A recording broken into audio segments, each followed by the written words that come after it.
When you need mealtime inspiration, it's worth shopping Kroger, where you'll find over 30,000 mouth-watering choices that excite your inner foodie. And no matter what tasty choice you make, you'll enjoy our everyday low prices, plus extra ways to save, like digital coupons worth over $600 each week. You can also save up to $1 off per gallon at the pump with fuel points. More savings and more inspiring flavors make shopping Kroger worth it every time. Kroger, fresh for everyone. Fuel restrictions apply. You are listening to the Archaeology Podcast Network. The Archaeology Podcast Network is sponsored by Codify, a California benefit corporation. Visit Codify at www.codifi.com. Ancient tools and burials, plants and seeds, Neanderthals. All these things we make no apology, are the study of archaeology. But we don't do dinosaurs, no we don't do dinosaurs. Welcome to the Archaeological Fantasies Podcast, episode 61. Today, we're talking with special guest, Lourdes Villalta, about cannibalism. What evidence do we have of cannibalism? What does it mean that a culture cannibalized? How has cannibalism been used in the past to color our perception of indigenous groups? And can there be a positive side to cannibalism? Get ready to think critically. Do dinosaurs, no we don't do dinosaurs, no we don't. Hi everyone, and welcome to the Archaeological Fantasies Podcast. I am your host, Sarah, with my co-host today, Ken Fader. How's it going? It is going wonderfully, Sarah. It's good to hear from you. How are you doing? I'm doing great. I'm bone tired from all the driving I'm doing, but you know, I get a paycheck. That's all that matters. Stop whining, for God's sake. Oh yeah, I know. DC traffic. What am I talking about? Oh man, yeah. And today we have special guest with us, Lourdes Villalta, who is going to talk to us about cannibalism. So tell us about Lourdes. Tell us about your work studying cannibalism. Okay, so my master's dissertation was whether I can prove cannibalism had existed in the past, so through archaeological means. Mm-hmm. What I did was I did a tally and I did comparisons of faunal and human skeletal remains and how they've looked as they were, wow, I'm just messing up all over the place. Anywho, I've just basically compared both faunal and human skeletal remains through taphonomy and noticing that there are similarities in how a faunal, like maybe a cow, maybe sheep, maybe goat, have been similarly butchered to ones of skeletal remains that have been found in the same sites. Okay, so I'm going to ask you a couple questions, and that's just because our audience doesn't necessarily contain people who know what all the words mean. So what is skeletal remains? Oh, skeletal. So, yeah, sorry. Right. No, it's okay. But you're specifically talking about human skeletal remains at that point, right? I'm actually talking about both, human and animal. Okay. Mm-hmm. The other word is taphonomy. Oh, Tell me taphonomy. what taphonomy means. Yeah, taphonomy. So basically the process of natural or human-made, oh my God, I'm flustered. You're okay. Give me a second. So basically, just the natural or possibly human-made ways of how a bone would, over time, be broken or turn into. Like, for instance, if a bone stays in the sun for too long, it turns white and it kind of deteriorates. But if it's like in a bog or something, a bone will eventually deteriorate in a bog faster than it would in a dry humidity. So when I'm talking about cannibalism or when I'm talking about how it's been butchered, I'm saying like, okay, so there are certain cut marks on these animal remains, so they would be similar to ones that have been found on human remains. So there could be a similarity there as to. Here's my question. So in other words, what you're saying is that the kind of cut marks, the kind of butchering marks, the marks that you're seeing on these human remains, if you saw them on animal bones, you would not even question the fact that those animals had been butchered. So when you're making this comparison, saying, well, they're exactly the same kinds of cut marks, the same kinds of marks are left on these human bones, you're concluding from that the same process contributed to what those bones look like. And if it's butchering in animals, it's butchering in people. It's a possibility, presumably, simply because of, so one of the things that I did my research based on was on the 6 criteria that, the past Christy Turner had managed to come up with, along with Dr. White. So they had come up with 6 criteria, and these have been visible amongst all the sites that have been thought of as cannibalized sites. Mm-hmm. And what's really interesting is that even throughout time, and we're talking about back to where Neanderthals were, we found instances of cannibalism among both human and animal remains, and they both are in the same sites. So, for instance, one of the things that might be lacking at a site for animals would be the lack of vertebrae, so the backbone. But we would also find at the same site that human vertebrae are also missing, and that's actually one of the criteria. And since they're both missing, we would presume maybe the same kind of butchering was happening between the two. Mm-hmm. So, yeah. Right. So why did you feel like that this was a question that needed to be answered archaeological? What drove you to do this particular kind of research? Well, besides my natural morbidity, the idea of being able to have, anthropology and archaeology is all about human interaction with the rest of the environment, correct? Right. And through time, and I absolutely love osteology. It's my favorite subject. I don't ever want to leave it ever. And cannibalism is such a topic that's never really spoken about, and there's never a lot of research that goes into it because of the topic. Nobody wants to think that that somebody that they might have known has killed somebody and eaten them. I mean, and for what purpose? I think one of the problems too is that humans are so biased that we can't realize the fact that it might have happened in the past. And people don't really look into things unless there's fact behind it. Not really anymore. So I thought cannibalism would be a good way, even through archaeological means, to prove that it actually existed, and people did it for their own personal reasons. It might not have been necessary just because they were malicious to somebody else, but maybe because they thought it would bring them power, like the Aztecs did. Whenever they were at war, it's, eating the heart of their enemy would allow them to give them strength or power, or if their enemy was really fast, maybe their legs would be a chance for them to be infused with that amount of, swiftness. Maybe their enemy was skilled in weapons and, tact and things. And so people would eat their brains. I mean, it's just a matter of what they believed. And again, cannibalism, it's not necessary. It's taboo because people in society thinks it's taboo. It's not taboo because but it's still a way of life. I mean, even animals in the animal kingdom do it. Lions do it, insects do it. It's just a natural part of life. Now, we have anthropological evidence of some tribes cannibalizing even into the modern era. So you're looking at osteological evidence going back into prehistory. Right. So what all are you finding, and how is that helping you kind of open up the conversation about cannibalism in academia? Not saying that academics are eating each other, but yes, they are. So what do you mean? So what are you finding with your research? I think, so something that was really neat that I realized was, again, going back to the 6 criteria, which I guess I could talk about.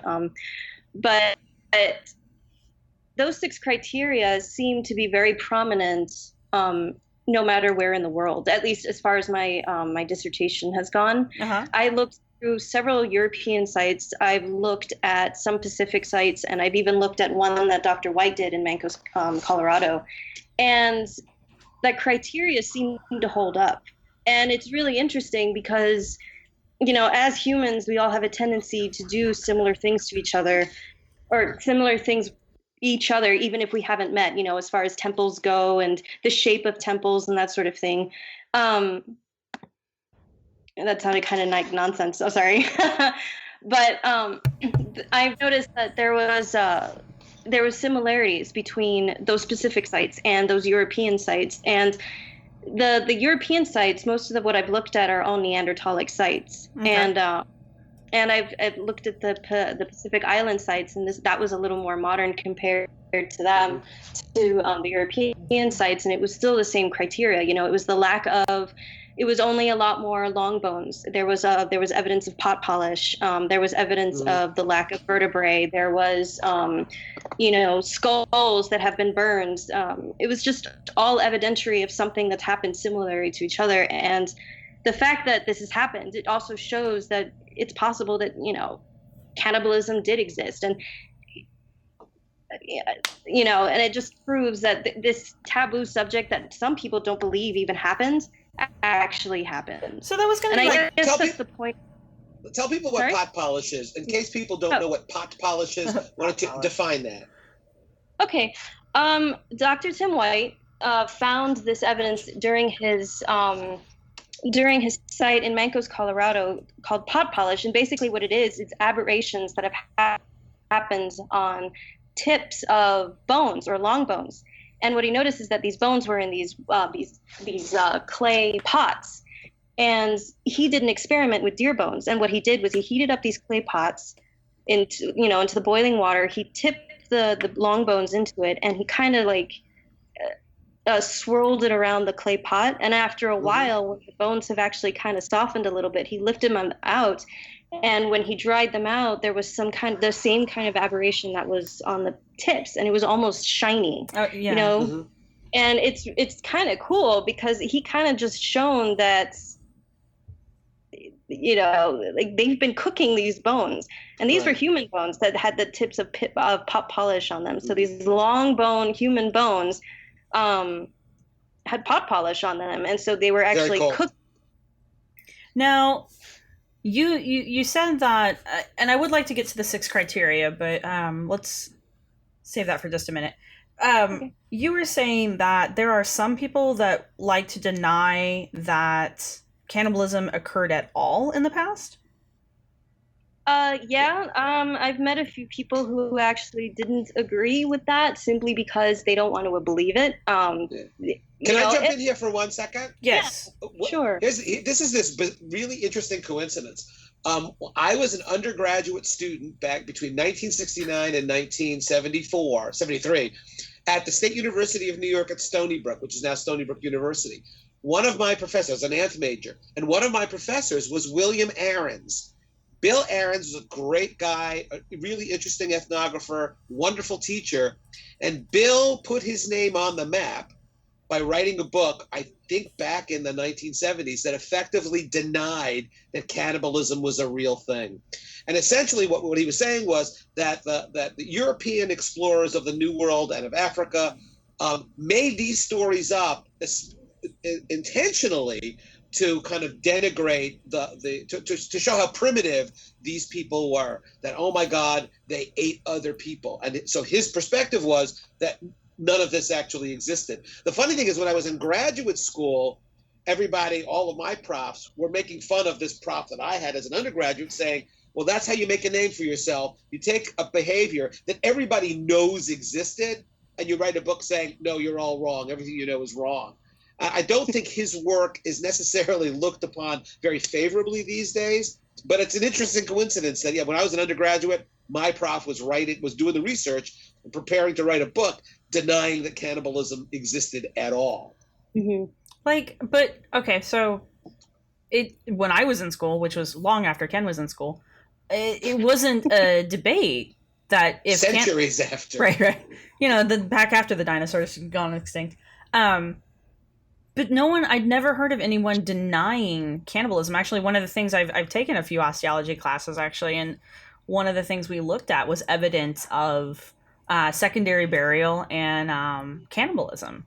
So to hear that there are, I guess, cannibalism deniers in academia is kind of interesting to me. But Lourdes, do you find that that's the theme that people object to? They perceive this as a libel against tribal people. It's possible. That's the rationale. Yeah.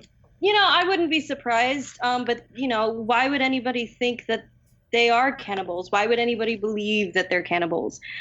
Just recently, I read an article. I'm trying to remember the tribe's name. I can't think of it off the top of my head. I apologize beforehand.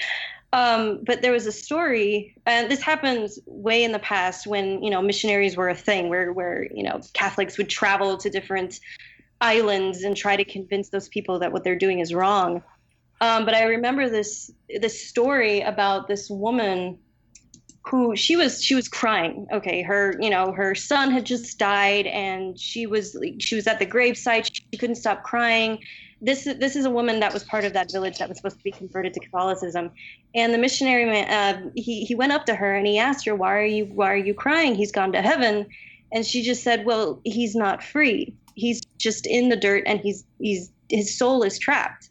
And what she does is what in her tribe, what her village does was they ate the dead so that their soul could be free. So they would eat with the body, which was a trap, so that their soul could be free. And the fact that she couldn't eat her son was just horrible for her. But that's to me, that's beautiful. It's not, she's not doing it out of malice or anything. It's a beautiful sentiment, but it's something that she believed. And I think that's just the problem, is that nobody can believe that she would eat her son, or nobody can believe that, somebody as a human could eat another human willfully. I remember hearing about a tribe when I was in school. I remember hearing about a tribe that would bequeath their organs and their body parts to their family members to be consumed after they died. So much like we would, give our inheritance away to our descendants, they would bequeath their body parts and no, my son Sam is going to eat my heart because I said so. And then they would prepare the family member to be consumed. And that was how they mourned. So I wonder if it's not the same tribe, honestly. Yeah, it could be. I mean, there's so many out there, but they would never say that out loud simply because it would be horrifying, for everybody else. They would, I don't know. I think it's problematic that people have to presume their beliefs onto someone else. We're all human here.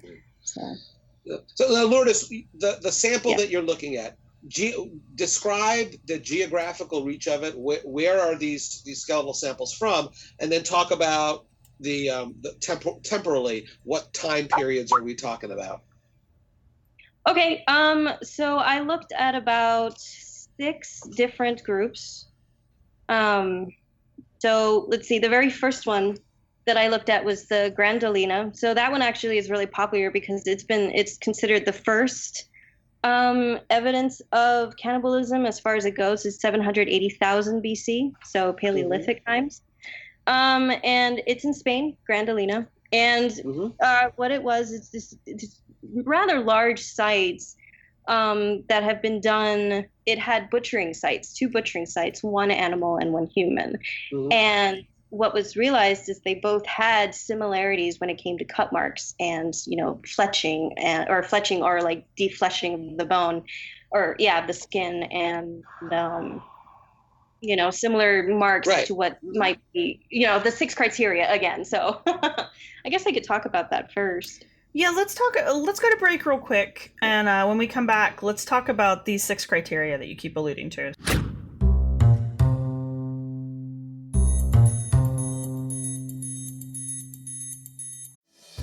Your cardiologist knows your heart, and your mom knows how to mend your heart.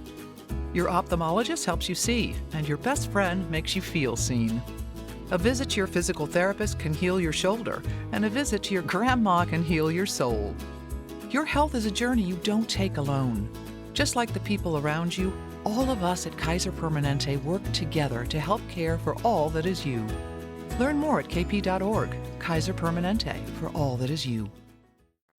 When you need mealtime inspiration, it's worth shopping Kroger, where you'll find over 30,000 mouth-watering choices that excite your inner foodie. And no matter what tasty choice you make, you'll enjoy our everyday low prices, plus extra ways to save, like digital coupons worth over $600 each week. You can also save up to $1 off per gallon at the pump with fuel points. More savings and more inspiring flavors make shopping Kroger worth it every time. Kroger, fresh for everyone. Fuel restrictions apply. And we are back. And Ken, you have a question? Yeah, and then Lourdes, you've mentioned this concept of there are 6 criteria for determining whether or not cannibalism has taken place. Can you briefly summarize what list what those 6 are, and briefly summarize what we're talking about? Okay, so the 6 criteria that have been found throughout to prove cannibalism is breakage, so similar breakages that have been found between animal and human remains. There's also evidence of anvil abrasions, so the types of instead of just pure butchering or chopping, there's also areas of maybe a rock hitting and making certain depressions onto a bone, right, to break it open. Like I said before, the underrepresentation of vertebrae, so there's a lack of that, and I can go more into that. There's burning, so you might see burning on certain types of bones, as well as the pot polish, which I believe I explained before. So now these are things that we routinely see on animal bones in any kind of a butchering setting, or any kind of any setting really. Right. Mm-hmm. But this is when these 6 criteria are applied both to the animal remains found at a site and the human remains found at a site? Right, because they're similar. They've been found on the same type of bone. For instance, the breakages. So one of the, what's the most favorite bone that a dog would go after is the long bone, because it has the most marrow in it. And, they would break that. They would break the ends of the bone or in the middle of it, pop it open, and there's that marrow in there, and it's nice and fresh, and they would stick that into into a pot or something, and just to burn it, and just to make the bone soft, so they can get all that nice juicy yellow marrow to eat. Another evidence not is that Lourdes has thought about for this or anything. I have, but shoot. Do kids avoid your house on Halloween? That's the bone lady there. We don't want to go over. That's awesome. You should see my car is completely filled with bones, big ones. That's good. That's good though. It's a good hobby to have. You're never bored.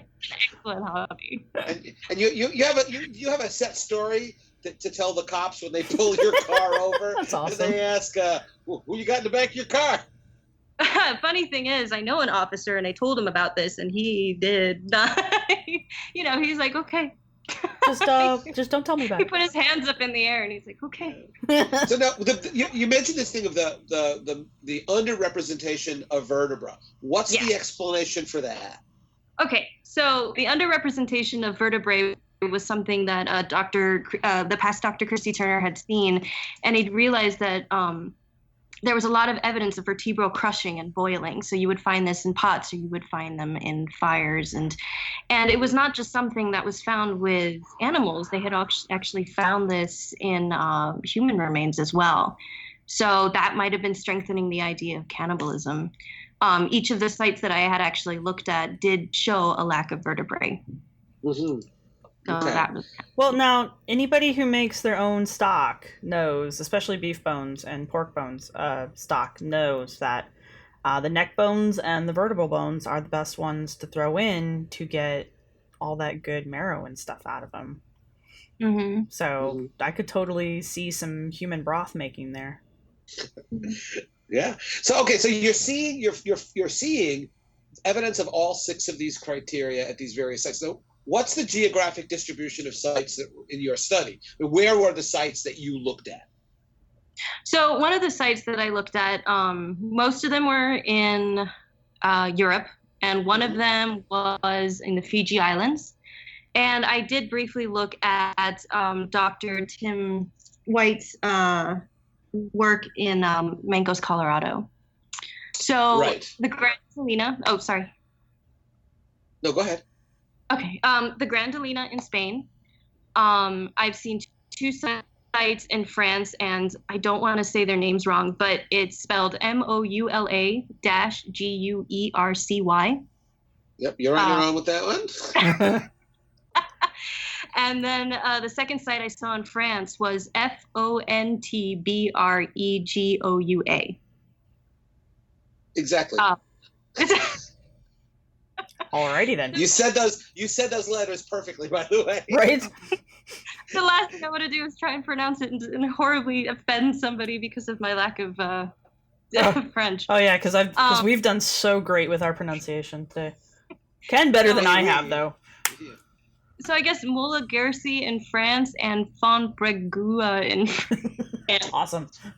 That's fantastic. So there's your sample. Now in terms of the temporal data, how old the oldest sites? How young are the youngest? Okay, so the oldest site is from the Paleolithic period, so 780,000 BC.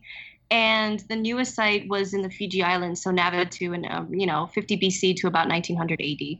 Okay, so that's interesting, right? So you've got these sites from all over the world, effectively, and from a very, very broad time period. You're seeing the same kinds of wear, the same kinds of marks on bones that, if you saw them on animals, you wouldn't even question. Oh yeah, that's butchering. Mm-hmm. And so sounds like pretty strong evidence of butchery. The question that I have is, how are you going to, in the archaeological record, how are you going to distinguish simply defleshing a body as part of a burial practice and actually eating that flesh? That's exactly that is the hardest question, and I think that's kind of what I was trying to put into this research, was that I wanted to prove archaeologically that cannibalism existed, and not because it was a funerary practice. Right. Because most of the time it is a funerary practice. I mean, you've got these bones here, and then you move them somewhere else to give them a proper burial. Something else that was noticeable actually was that human and animal remains would sometimes be intermingled to the point to where they were actually in the same spot. They were buried together. And not in a way that was arranged, but just because they kind of threw it out, almost like a rubbish pile. Huh. Mm-hmm. Well, that's interesting. So that was even, and most in the sites that I've looked at, especially and the little piles that I looked at, especially was a mix of both animal and human remains in the same place. Now, were you able to actually go to the sites there and do field work there, or were you just looking at catalog? I tried so hard. I even emailed all of these people, and none of them emailed me back. Wow, that sucks. The only thing I could do was base it off on their research, and I think that made it even harder because some of the research that they did was not accurate, I guess, is the best way for me. Not to modern standards. That's one of my favorite terms. Oh, okay, I'll use that. Not to modern standards. But so you're. This is kind of a meta study that you're doing then. Yeah. That's okay research, though. I guess. No. So that's interesting that you were finding. So in their writing, they were mentioning that they found the human remains alongside basically the rubbish bins with the animal remains. Now, can you describe a little bit more how you distinguish acts of cannibalism from acts of burial or secondary burial? Because I can see in my mind how you could get pot polish in both situations. So how are you defining that, no, this bone is an act of cannibalism and this bone is an act of burial? So one of the things that I was trying to distinguish, like you said, was the difference between funerary practice and cannibalism. So one of the things that I noticed, especially when it came to the burning criteria, was the skulls. So in some of the sites that I looked at, some of the skulls were burnt below. And there's been some question, especially for a long time, as to why a skull would be burned underneath. The jaw would be missing, and you would just have, the splanch, no cranium, and the rest of the head. And it had come to the conclusion that people were burning the bottom of the skull, prying it open, and eating the brains. Mm-hmm. And this was actually seen in one of the sites. I think it was one of the French sites where there were fractured hominid skulls. So they were basically roasting the bottom of the head and then to get the bones soft so that they could crack the bottom of the head and then scoop the brains out? scoop the brains out and eat them. Yeah. Okay. And they were sounds like a party. Yeah, right. It does. Sounds like a fun party. So one of the things that I would look at, especially when trying to, going back to your question, I noticed that the taphonomy, or the breakages, or the fossilization of the bones, were showing modifications of stone tools. And they were both on the human and animal part, and they were just mixed together in a pile, in a rubbish pile. And honestly, that's the only way that I could describe that it wasn't a funerary, because it was such a mess. When a human dies, especially with the amount of the culture that humans even have, that hominids have, from going from Neanderthals putting flowers into with their dead, to even now, we take care of the dead. Mm-hmm. And when animals are meant to be eaten. I mean, that's how it's always been. And if you throw, like a cow bone, or cow bones, or goats or sheep with other human bones that have obviously been eaten, as in the animal bones, and the human bones have the same sort of qualities, you'd have to assume that something interesting was happening there. And it might not necessarily be cannibalism, but I don't think it would be human mortuary practices either. Mm-hmm. So you're saying that probably they're not just throwing their their dead out with the trash. No, and even if they were enemies, I'm pretty sure they would get rid of the enemies somewhere else, not necessarily to where they've, Yeah, no, I don't know. I honestly. No. I mean, because if they were throwing out their enemies like that, and they still had the same modifications of the animal bones as well as the human bones, maybe they were eating the enemies as well. But I don't think they would treat their best friend that way. You know what I mean? Or their family member that way. Well, and we have evidence of some care in burial practices, as you were saying, dating back to the Neanderthals. So we've been at least honoring our dead for a while. Mm-hmm. So to see something like that would be very out of place, even going back into the prehistoric. So that's really interesting to see that. And of course, we don't have any real way of knowing, if they're those human bones were enemies, or antagonists, or another tribe. We don't have any way of knowing that just from the bone material. Yeah. I think another interesting issue, and Lourdes, I don't know how we approach this archaeologically, is that, I think traditionally people have divided cannibalism into two categories. And one is ceremonial stuff, where this is done as part of a religious ceremony. And there's also the just plain old nutritional cannibalism that we have examples of historically, of people who simply, the plane crash in the Andes, and the Donner Party, and a number of other instances historically where we know for sure that people were eating other people because there was no other food to eat. Right. But I don't know how you distinguish that archaeologically. That would be the difficult part. I think I wanted to show that, like I said, that I mentioned before, we discussed before, some people just don't want to believe that another human would eat another human. Mm-hmm. And I guess the only way that could be proven archaeologically is to show that, look, it's possible and it's happened. But just, people know things because they've seen it for themselves, or they've read an article about it or something, and that's what they believe on the internet. But something that happened in the but something that happened in the past, you can only prove through a time machine, which is something obviously that nobody has, or it would be happening right now because I'm wishing it. But no, it hasn't happened. So there's no time machine that would show us that, in fact, cannibalism existed in the past. We can only presume as to what people have written about, or, what we've looked at as archaeologists. Right. Well, like even the Donner Party, which is one of the most famous historical cases, the actual physical osteological evidence for cannibalism is pretty weak. The historical evidence is real good. There's all these, even people who survived admitted that, we were eating folks, and that folks who first came upon the party, the relief parties, clearly recorded eyewitness accounts of bodies that had been butchered. But the archaeological research, and Kelly Dixon is one of the osteologists who's worked on those, and Julie Shablitsky, archaeologists and osteologists. And then they admit that the evidence is not really the osteological evidence is not really strong, even though the documentary evidence is super strong.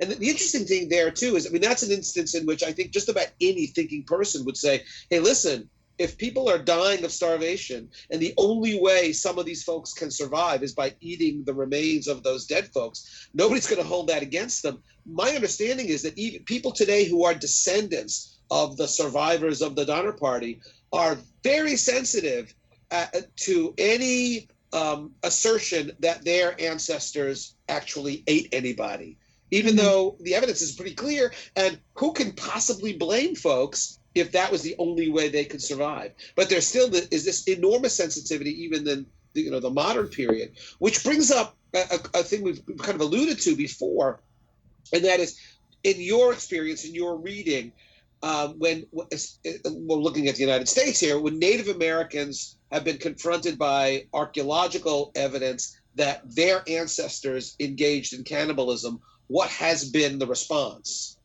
And I think the Pueblo stuff is probably the best example, isn't it? Yeah, it is. There is evidence. I had found an article while I was doing my research to where they have found coprolites with human DNA in it, and it was found.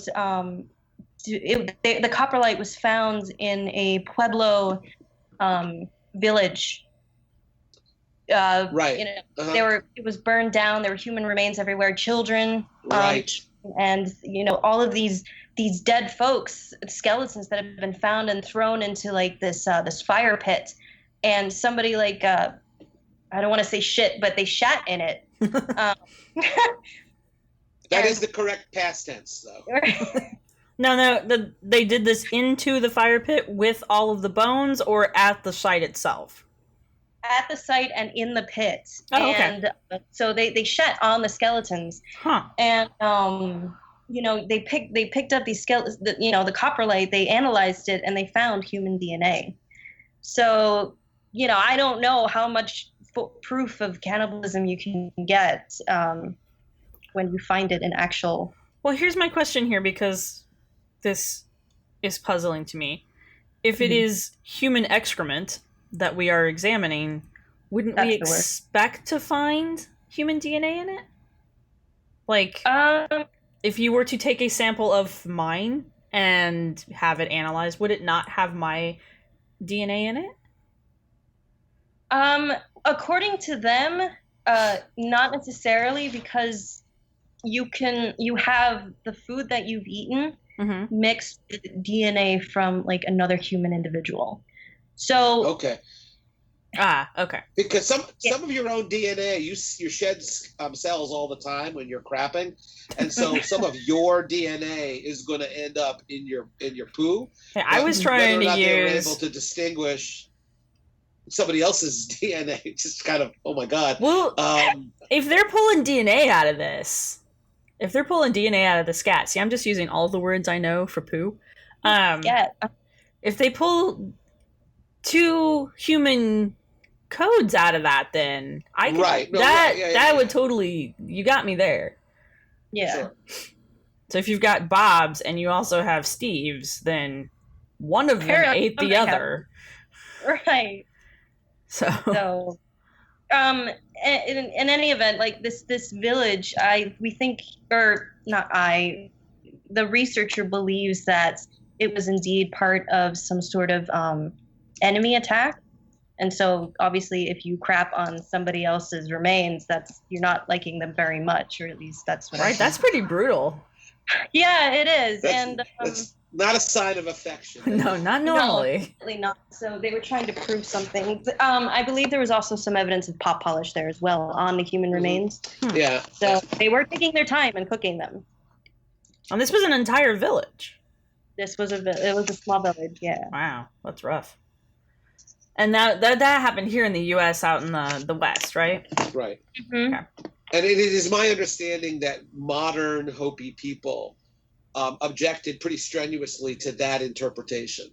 Because again, the thing about it is that, yeah, I mean, just as Lourdes said, there is this recoiling that we tend to have about the concept of cannibalism, even though if the research shows it, the research shows it, and nobody's casting aspersions, nobody is judging folks that this was a cultural behavior, and it's part of the great diversity of human behavior. And we have to go where the evidence leads us. And nobody is accusing anybody of doing anything horrible. It's one of the things that people do. We shouldn't recoil, at least from a scientific perspective. We should look at what the evidence says. Yeah, but we've talked about clashes like this before between researchers and just anybody. When you pull out something that is not what the culture group or the societal group that you're studying believes about their own past, you're walking a funny line there because so, and we've talked about that in past episodes. Let's go to a break real quick, and when we come back, let's talk more about cannibals because this is fun. The Archaeotech podcast, hosted by Chris Webby Webster and Chris Boone Sims, is a show dedicated to the technology of the modern archaeologist.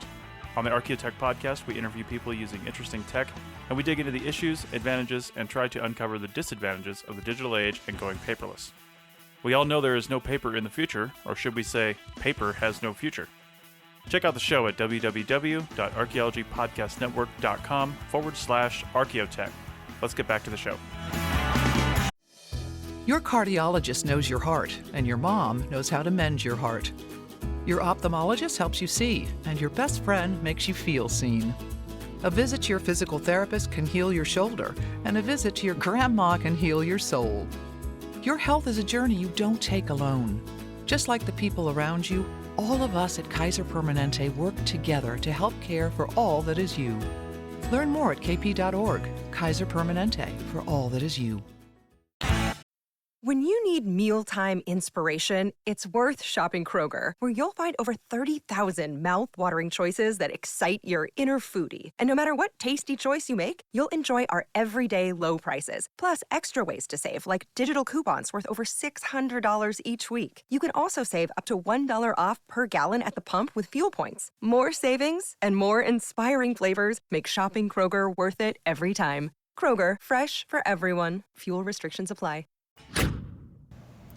And we are back, and we are still talking with Lourdes about cannibalism. So you said you might have forgotten something? Yeah, the 6 criteria that I mentioned 5 before, but it's pot polish, anvil percussion marks, burning, tool modification, breakages, and cut marks. Yeah, what we should do is on Sarah on the blog. Let's make sure that we provide a listing so people can refer to that. Yeah, I can do it on the show notes. Exactly. But exactly. So tell us about tool modification, because I don't think that's as apparent as the other ones. Okay. Tool modifications are kind of like cut marks that have been sharp and strong enough to make a distinguishing impact on a bone surface. And they're basically a major portion of data used for butchery analysis in general. So just for regular faunal or animal remains or skeletal remains. So just regular cut marks. So like, for instance, you can go to a butcher shop and see how they would, butcher an animal. Right. And you would notice certain cut marks and how they would do it. And just, if you go to the store and you look at the bones themselves, you would notice that there are certain abrasions that you can see that are really, really sharp against the bone. And that just shows that's just a tool modification. They used a tool in order to make something that's sharp. So for instance, if you get to like some kind of breakage that kind of has like a spiral pattern, that basically means they took a rock and they just smashed it against the bone. And that's to access marrow? Probably, usually on like the femur, for instance, which is the largest bone, you would use, you can't really like snap that in half unless you're really strong. But you could grab a giant rock and smash that against the right. It would pop open. You could just, like a tree branch and just smack it against your knee or something. Mm-hmm. And yeah, that would get marrow. They would put it against the skull as well. The skull is a weird shape. You can use something like sharp to use, but if you really want to get to it fast, I would assume you could just use a bone. slurp all that grain. Yeah. So, Gotcha. So I kind of want to go back to the whole controversy of the cannibalism thing, specifically in, I guess, academia, because like Ken and I have said, I mean, or at least I have not experienced anybody telling me, no, cannibalism doesn't exist. And you've mentioned that you've seen it on the internet, Lourdes. So, excuse me. And of course, the internet is my favorite place to go and look for all kinds of crazy stuff. But I have, with the exception of a culture group saying, no, our ancestors were not cannibals, even though we have evidence that their ancestors were indeed cannibals. Where on the internet are we seeing crazy claims about cannibalism? Because I can think of at least one occasion that has absolutely no connection to reality. And Jeb and I have talked about that in the Hobbit episode, because apparently Animal Planet went off on a tangent about little people who were also cannibals, even though there's no archaeological evidence to back that up. So, Lourdes, tell us a little bit more about the academic controversy around cannibalism, if you could. Okay. Well, most of the research that I did, especially when it found cannibalism, is people not believing it exists. Okay, so for instance, back in the day when, the world was still brand new to everybody, people were going around visiting these islands and trying to figure out, this is a new culture, these are new people, and now they need to be with us. They need to convert to us. And, one of the things that you could probably imagine is if they look at it, if it's written about a tribe, because, TV didn't exist then, they would write about how barbaric these tribes were, and they would just go on a tangent of how bad they are, that they might actually be eating people, or they the phrases and the words that they would use in order to prove that these people were barbaric, that they were indeed not Christian enough. Should I not say that? Not Christian enough? That's perfectly okay. No, that's fine. And anyway, so yeah, like in the existence that they believe that these people were barbaric and they were cannibalizing, and they know they shouldn't be doing that, and we need to convert them, and blah blah blah. And these were actually written into books, into research that I've looked at, and it's kind of ridiculous what they wrote. But anyway, so I've noticed that there's some people really believe that it's true, like these hardcore, certain cultural groups, these fanatics that believe that cannibalism was just a way of like torturing another individual, or somehow showing that I mean, it's a way of dehumanizing groups of people by saying they're so primitive, they're so backward, their behaviors are so antithetical that anything a civilized person would do, they actually kill and eat people, which is something that animals do, but human beings don't do that. We don't eat members of our own kind, and so it's a way. It's a way of casting. It's the ultimate taboo, the ultimate aspersion. They're so bad. We can take over their lands. We can kill them all off because they're hardly even human. They actually engage in cannibalism. Right. And that was the point that this Bill Ahrens, who was my prof as an undergraduate, I'm looking here. I got his Wikipedia page up. The book that he wrote in 1979, published by Oxford University Press, is The Man-Eating Myth. Right, and, William Ahrens. That's right. Yeah. And so that was his point was that this was something that was imposed from outside these tribal people, imposed by European colonial empires entering into Africa, the New World, Asia, and essentially it was a conscious attempt to libel these folks and to diminish them in the minds of folks back home. Mm-hmm.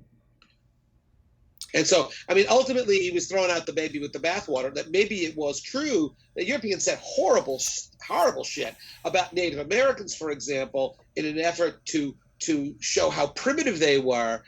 That doesn't necessarily mean that there was no cannibalism. It means that they may have exaggerated it. They may have spread it more widely than it actually was, but nevertheless, it doesn't take away from the fact that we have archaeological evidence that it actually did take place.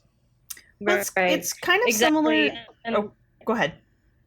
Okay. Well, just in regards to William Ahrens, like he was so, like you said, he was so poignant on, the fact that cannibalism was just forced on. It was just, it's all a ruse and blah, blah, blah. Right. But, yeah, I mean, the idea that another human can't eat another human is preposterous, but, there's so much evidence out there, again, like you mentioned. So it's kind of ridiculous how even today some people are kind of like, no. Well, it's interesting because I see a lot of parallels with the headhunter myths and that kind of stuff. And I realize that there were actual, and probably still are, actual tribes that headhunt, but it became a larger thing, like the whole shrunken head stuff, Oh, they're so barbaric, they're headhunters. They shrink the heads of people. And it's used kind of as a caricature of culture groups that we don't understand. It helps perpetuate the myth of the other. And sure. And the cannibalism, I mean, a lot of times with, like, it seems to parallel that kind of thing, that whole, oh, they're cannibals, they eat their dead. And it's just like one of those ways that, I mean, we don't even have to be talking about an actual group. All I have to say to you is, oh, they eat their dead and they're headhunters. And like, it just immediately conjures images in people's heads because it's a trope that has just been so beat into us culturally. And unfortunately, it stereotypes certain groups of people fairly or unfairly. And it also like stereotypes the activity itself. Like, yes, there are headhunters. Yes, there are people that eat their dead. But if you're just throwing it out there without understanding why these things happen, you're devaluing the activity and you're creating disgust where there probably shouldn't be. Right. Right. I mean, in all cases, we want to contextualize these things. Yeah. Right. There's evidence for cannibalism, but they're not the archetype is the bloodthirsty cannibal. Right. That's not what this is about. This is about something. Cannibalism, evil, the word evil is such a subjective word.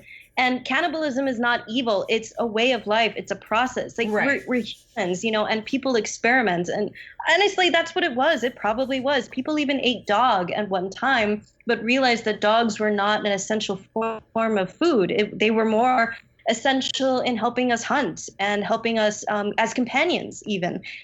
Cannibalism was just a form of experimentation. And yes, it exists today. But that doesn't, and it hasn't stopped. People still eat dogs today. I mean, again, that's like another controversial topic all in and of itself. But right, and it's the same kind of thing. Like some cultures eat dog, some cultures don't eat dog, and the cultures that don't eat dog are like appalled at cultures that do eat dog. It's like the whole thing at IKEA with the horse meat and the meatballs. It's like you were still eating the meatballs until you knew they had horse in them, and now you're suddenly offended. And then for all those of us who feel superior because we only eat cows, well, guess what? There are a whole lot of people in this world who are as revulsed by our eating of cows as we might be of people eating dogs. Right. The only purists in here are the vegans. They can judge us all, but other than vegans, no, we can't judge what people are eating. Right. Exactly. And something that Ken and I advocate for a lot of times. You need to be aware of why a culture is doing something before you pass judgment on it. So. Right, exactly. Hey, can before we end this thing, can I mention, and this is completely relevant, one of my favorite movies ever? I don't know, ready? Ken. Can you? All right. Yes, I can. You ready? Lourdes, maybe you're aware of this movie. It's a movie called Cannibal the Musical. Oh, dear. No, it's actually a hilarious movie, and it was done by Trey Parker and Matt Stone, the South Park guys, while they were in college. They actually were in a class where they were supposed to make a short movie, and instead they kind of dropped out of college. They stole a lot of equipment, and they made a musical, just like a Broadway musical, based on the Alfred Packer stories. So it's based on an actual historical instance of cannibalism in the American West in the mid to late 19th century. Oh, I didn't realize they had gone as far as to actually base it on an actual historical event. No, it actually is. And what's cool is that, and I'll share the citation with you. There's an article in American Antiquity, I don't know, 10 or 15 years ago, maybe 20, where the actual spot where Alfred Packer is the guy who survives, and he's the only person in the United States ever brought to trial and I think convicted of cannibalism. Oh, yeah. And these were guys looking for gold, and they're lost in the Sierra Nevadas. This is just like the Donner Party, as a smaller group, and he actually consumes. Alfred Packer's the only one who survives. He consumes the flesh of the other guys. He denies it for a while. He ultimately is convicted, and a biological anthropologist found the site where the bodies were buried, excavated them, and actually did an osteological analysis showing quite clearly that the bodies had been butchered. I remember that research, but I haven't gotten a chance to see Cannibal the Musical. Lourdes, have you seen it? Yeah, I was gasping, but I guess nobody heard me. But yes, I know it. I personally think it's a absolutely hilarious movie. It was. Yeah. Oh, by the way, just to go over the 6 criteria again, I'd like to do that again if possible. Okay. Okay, and just talk about it just briefly. Okay, so anyway, so the first one is, so the first criteria that one should look for is the similar butchering techniques in human and animal remains. So like frequency of location and the type of varied cut marks and chop marks on human and animal bones should be similar. Second criteria that should be looked at is the similar patterns of long bone breakages that might facilitate marrow extraction. So definitely, like the femur was a more of an evident one. Right. Third criteria to look at is identical patterns of post-processing disregard of human and animal remains. So the same amount of bones would be in the same pile, for instance. Right. Evidence of cooking present, so burning, like I mentioned. Also the lack of vertebrae, which was often found, especially upon the Anasazi. By the way, that word that I remembered, it's called bone cakes. So the vertebrae, okay. And so the grease would come out through boiling. Mm-hmm. Bone cakes. Isn't that amazing? So yes. The late Turner had found that. And the last one, of course, is pot polish. So that is all 6 of them. Gotcha. There we go. Perfect. But let's still put them up on the in the show notes. Definitely. Yeah. Because I'll probably list some of these books. Well, I will list some of these books as well, so people can attempt to read them at least. Sure. Your library would probably have a list. Yeah, if you could send me some links, that would be fantastic. Okay. Yeah, I can do that. So, well, Lourdes, any final thoughts on cannibalism and your research? Cannibalism is great. Don't deny it. And so, Lourdes, are you inviting us over for dinner anytime soon? Yeah, I'm busy that night, Lourdes. Whatever night that is. If any of you get into a crash or something, I'm not saying that you will, and you maybe lose a body part, just hand them over and we'll have a party. If I ever get into a crash, this is a serious thought that I have had in the past. If I ever get into a wreck and I have to lose a limb, I totally want that thing defleshed so I can bring it home. There you go. I will mount that on the wall. You know that German guy who went on to Craigslist and asked if anybody was willing to be eaten? Oh yeah. Yeah, sure. I know he was arrested and everything. I wonder what happened to him. I think he did mention how it tasted, and human flesh is not that great. Well, apparently that's a whole thing too. So that's a different podcast, entirely than this one. I'll invite you to that one.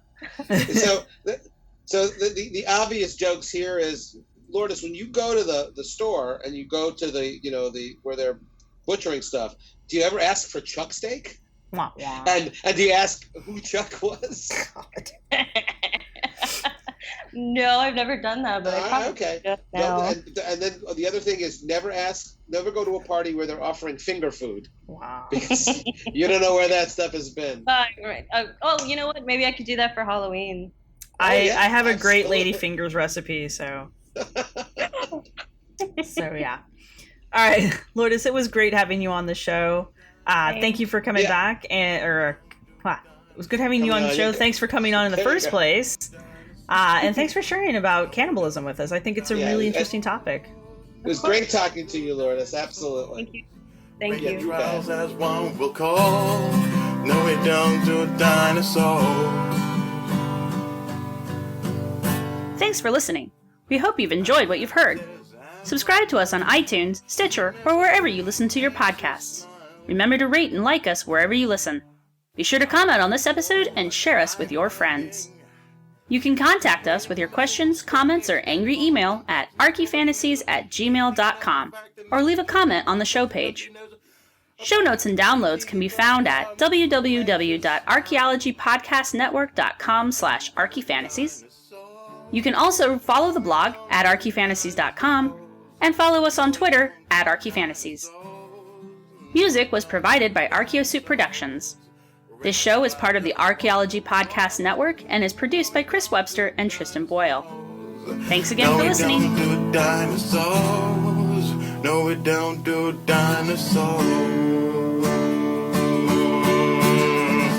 We don't do dinosaurs. This show is produced by Chris Webster and Tristan Boyle and edited by Chris Sims. This has been a presentation of the Archaeology Podcast Network. Visit us on the web for show notes and other podcasts at www.archaeologypodcastnetwork.com. Contact us at chris@archaeologypodcastnetwork.com.